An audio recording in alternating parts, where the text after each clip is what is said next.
Mesdames, Messieurs, bonjour et bienvenue sur notre chaîne YouTube. L'information vous place au sommet du monde.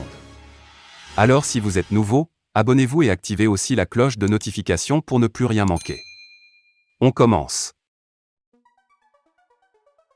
Selon le magazine en ligne Le Pays, la peur dans le camp des ennemis de la paix au Mali, depuis la montée en puissance des forces armées maliennes, FAMA.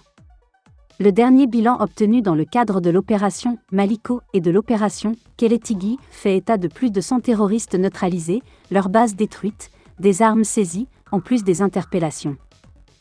Avec les actions majeures enclenchées contre les terroristes de plus en plus fébriles, les forces armées maliennes ont consolidé, ces derniers temps, des succès tactiques. Dans son dernier communiqué en date du mardi 17 mai 2022, le chef d'état-major général des armées fait part du dernier résultat engrangé par les FAMA. Ainsi, dans les régions de Nara et de Koulikoro, la précision des renseignements a orienté les actions dans le cercle de Banamba. Cela, indique le communiqué, avec le suivi, l'interpellation et la désorganisation d'une colonne logistique terroriste entre Toubakoro-Sila, Séméné et Oulmi. Dans ces régions citées, Nara et Koulikoro, des tirs de mortier et canons SPG, 9 dans une forêt refuge terroriste, voire une infiltration et une attaque d'une position FAMA ont été déjoués avec l'interpellation d'un terroriste précurseur membre d'un groupe de 4 terroristes.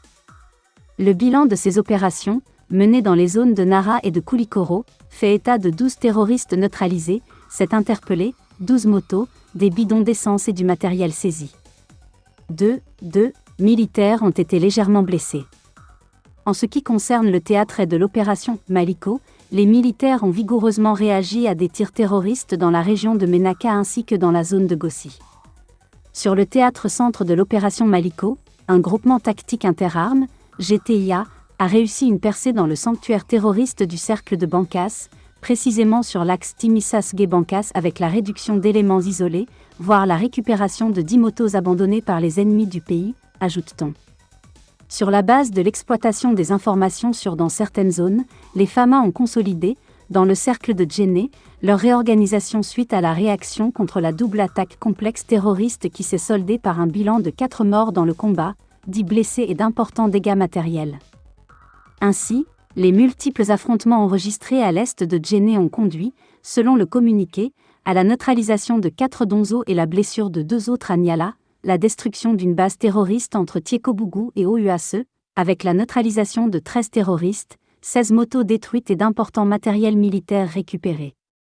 Aussi, annonce-t-on dans le communiqué du chef d'état-major, des opérations ont été récemment menées sur la base des renseignements dans la région de Douanza.